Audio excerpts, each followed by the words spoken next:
का शीर्षक है हक।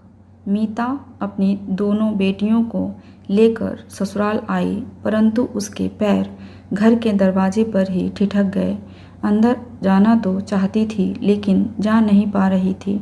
आंखों से आंसू बहे जा रहे थे। तभी पीछे से आकर भाई ने हाथ थामा। उसने पलट कर देखा तो भाई को देखते ही उसका रोना छूट गया।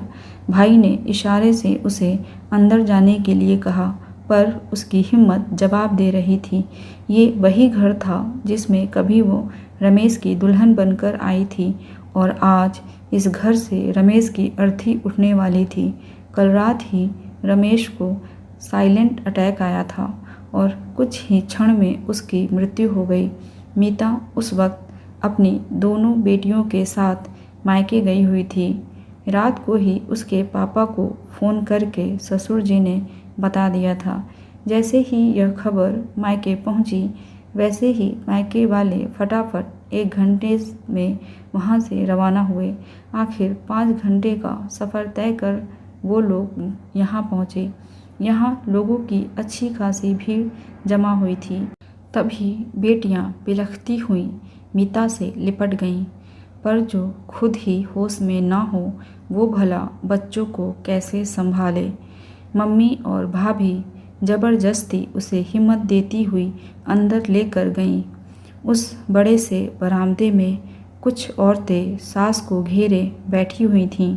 ननद और जेठानी भी एक तरफ बैठी रो रही थीं। मीता के आते ही रुदन और तेज हो गया।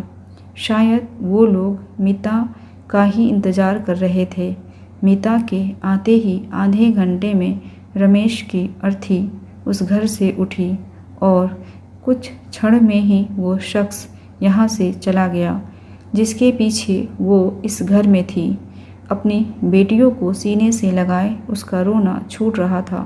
कहने को पूरा परिवार वहीं था, पर रमेश के जाते ही ऐसा लगा जैसे सब कुछ खत्म हो गया। कुछ ही देर में उस दिन की सभी क्रियाएं करके मायके वाले भी वहां से रवाना हो गए। बस मीता की माँ वहां मीता के पास रुक गई। सब एक दूसरे को हिम्मत दे रहे थे, पर मीता को कोई हिम्मत नहीं दे रहा था। आखिर रमेश की उम्र ही क्या थी, सिर्फ 38 वर्ष। सास ने जवान बेटा खोया था, उसका कलेजा मुंह को आ रहा था। बहन ने छोटे भाई को खोया था। बड़े भाई की तो जैसे हिम्मत ही चली गई थी। उसकी दोनों बेटियां उससे लिपट कर रो रही थीं, और उन दोनों को चुप कराने के लिए, हिम्मत बढ़ाने के लिए कौन था? सिर्फ मीता और उसकी माँ। आज उसे अपना ससुराल बेगाना सा लग रहा था। वह यहाँ 15 दिन कैसे निकालेगी, उसे यही समझ में नहीं आ रहा था। लेकिन घर में लोगों के मन में क्या चल रहा था, उसे इसका बिल्कुल अंदाज़ा भी नहीं था। सारी क्रियाएं बड़े भैया के बेटे ने की थी। 10 दिन बाद मीता के पापा ने उसके परिवार वालों से पूछा, देखिए समधी जी, अभी मीता की स्थिति बिल्कुल अच्छी नहीं है। क्या हम 15 दिन होते ही उसको यहाँ से ले जाएं? पर नियम के अनुसार 1.25 महीने से पहले एक पत्नी वो जगह नहीं छोड़ती। मीता को कैसे हम जाने की इजाज़त दे दें? ससुर ने जवाब दिया। पर समधी जी, मीता की हालत तो आप भी देख ही रहे हैं। उसे थोड़ा वक्त चाहिए। अगर वो खुद को ही संभाल नहीं पाई तो बच्चों को कैसे संभालेगी? देखिए समधी जी, 1.25 महीने तो वो कहीं नहीं जाएगी। आपको ले जाना है तो 1.25 महीने बाद ले जाना, और हमेशा के लिए अपने पास ही रख लेना। फिर तो हम आपसे कुछ कहेंगे भी नहीं, ससुर ने बिगड़ते हुए जवाब दिया।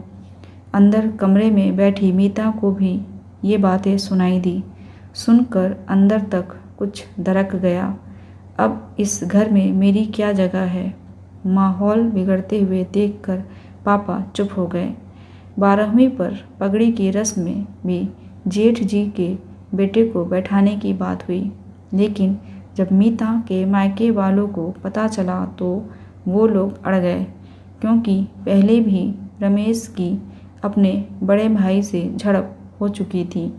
जब बड़े भाई ने यह कहकर उसे दुत्कारा था कि तेरी तो बेटियां हैं, प्रॉपर्टी में तुझे क्या हिस्सा मिलेगा। ये सब जानते हुए पहली बार मीता के मायके वाले जिद पर आए थे।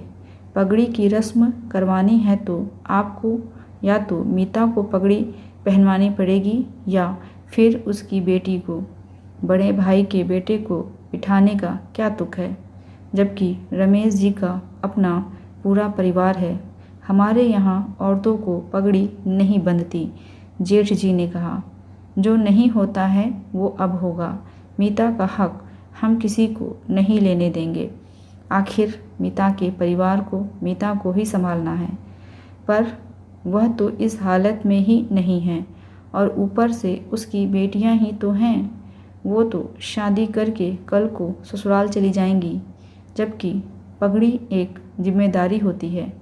कोई बात नहीं, हम उसे सहारा देकर बिठा लेंगे, पर कभी ना कभी तो होश में आएगी। और सही कहा आपने, पगड़ी एक जिम्मेदारी है।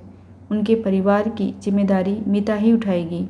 आखिर मायके वालों की जिद के कारण पगड़ी मीता को बांधी गई।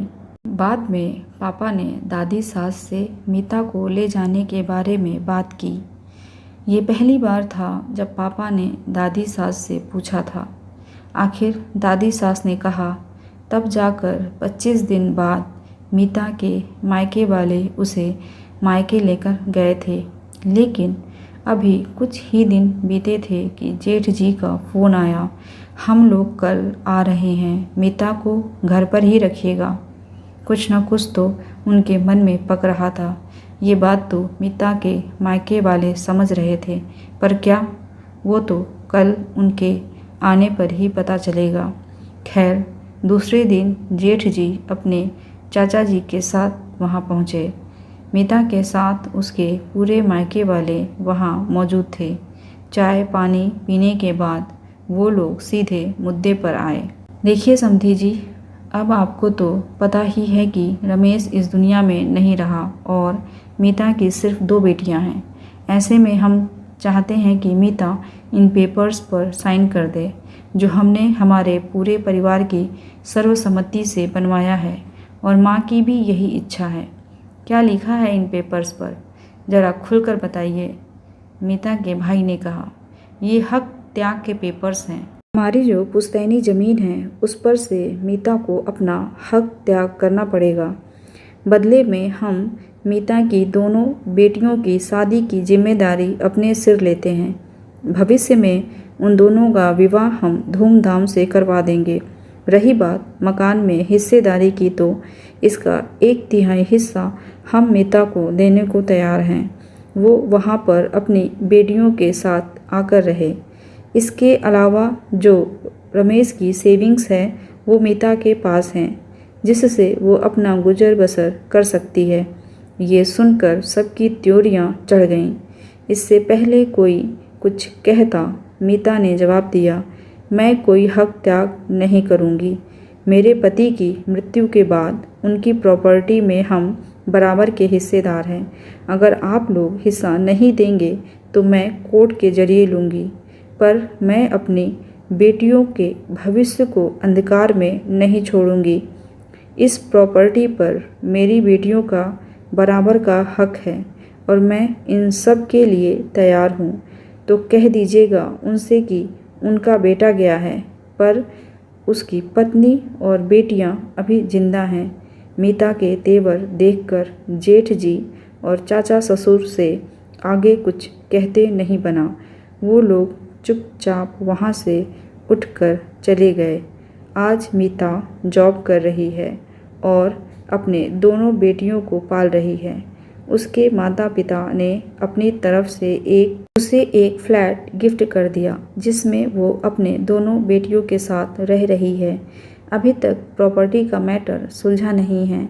ससुराल वाले उस पर अभी भी दबाव बना रहे हैं कि वो अपना हक त्याग दे, पर वो अभी तक जिद पर अड़ी हुई है।